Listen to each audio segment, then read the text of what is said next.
প্ৰায় 1200 কিলোমিটাৰ ঘূৰিলোঁ আৰু দিনটো 14 ঘণ্টাই মানুহৰ লগত আছিলোঁ। মই নাভাবোঁ যে অসমৰ কোনোবা মুখ্যমন্ত্ৰী অসমৰ ৰাইজে ইমান আশীৰ্বাদ দিছে। ভোট দিব পাৰে, ভোট দিয়াটো ডিফাৰেণ্ট কথা, আশীৰ্বাদ দিয়াটো ডিফাৰেঞ্চ কথা।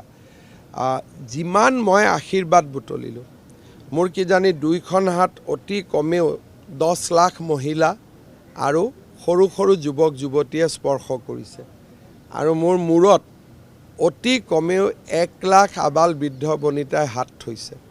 গতিকে ইয়াতকৈ ডাঙৰ প্ৰাপ্তি জীৱনত একোৱে হ'ব নোৱাৰে।